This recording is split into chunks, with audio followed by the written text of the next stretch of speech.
प्रभु के पवित्र और जीवित नाम में सबको जय मसीह की। हम प्रभु का धन्यवाद करते हैं जिसने सप्ताह के पहले दिन हमें अपने चरणों में आने का सौभाग्य दिया। हम उस जीवते परमेश्वर का हृदय की गहराई से धन्यवाद करते हैं जिसने हमें अब तक आज के दिन तक जीवित रखा। वह हमें अपने प्रेम और अपने करुणा के द्वारा हमें प्रतिदिन संभालता है। वह हमें अपने हाथों में लेकर इस संसार में चलाता है। इसलिए हमें उस महान परमेश्वर का धन्यवाद करना नहीं भूलना चाहिए। हमें उसका हर दिन सुबह के समय में बैठकर उस दिन के लिए धन्यवाद करना चाहिए। आइए आज के वचन मनन के लिए हम प्रभु के वचन में से एक वचन पढ़ेंगे। याकूब 1:21 वचन।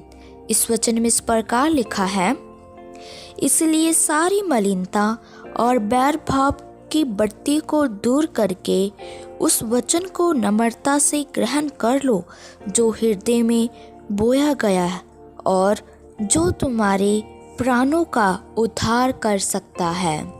मेरे प्रियो, हम इस वचन में देखते हैं, इस वचन में प्रभु हमें बता रहे हैं कि हमें अपने मन की सारी मलिनता को जो हमारे हृदय में बढ़ गई है उसे दूर करके और बैर भावी जो हमारे मन में बढ़ गया है उसे दूर करके इस वचन को जो हमारे हृदय में बोया गया है नम्रता सही ग्रहण करना है, जो हमारे प्राणों का उद्धार कर सकता है।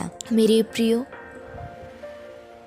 इस वचन को वही ग्रहण कर सकता है जिसका मन पूरी रीति से शुद्ध है, जिसके मन में कोई बैर या कोई मन की मलिनता नहीं है, जिसका मन एकदम साफ शुद्ध है।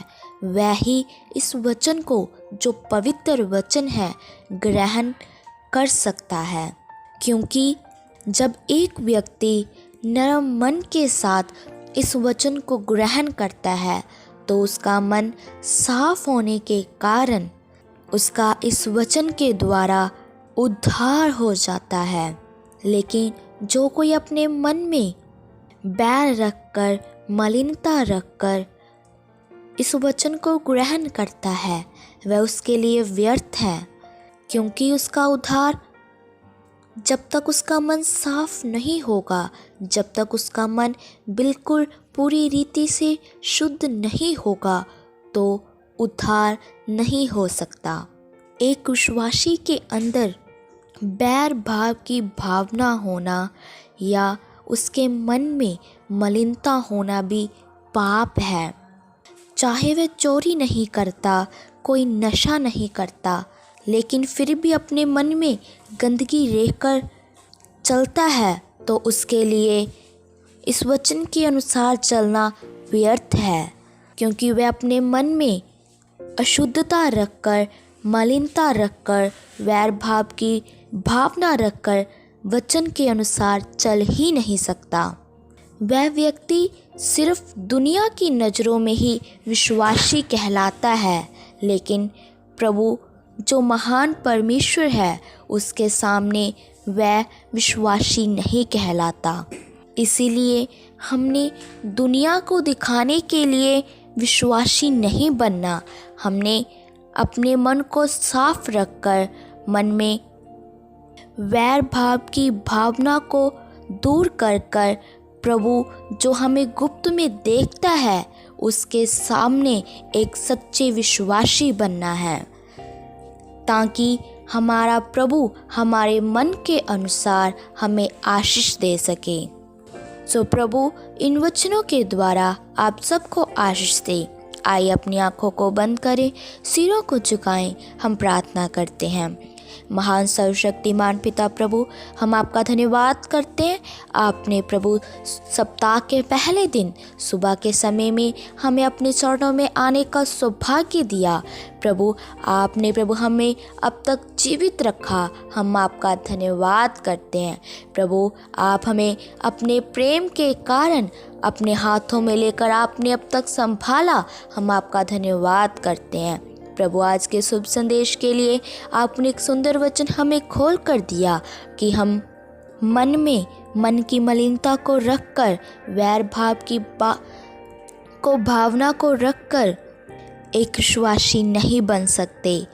इसलिए मेरे प्रभु हमें इस वचन को अच्छे से मन की मलिनता को दूर कर कर इस वचन को ग्रहण कर सके। प्रभु हम एक नरम मन दो ताकि इस वचन को ग्रहण कर कर उद्धार को प्राप्त कर सके। प्रभु आज का वचन एक के लिए आशीष का कारण बन जाए। जितने भी तेरे जन ये पवित्र वचन सुने उनके हृदय में वचन कार्य करने पाए। प्रभु हम सबकी प्रार्थनाओं को सुन लो, क्योंकि आप ही हमारी प्रार्थना को उत्तर देने वाले यहोवा परमेश्वर हैं। हम प्रभु यीशु मसीह के नाम से मांगते हैं, आमीन। सबको जय मसीह की। मारानाथा।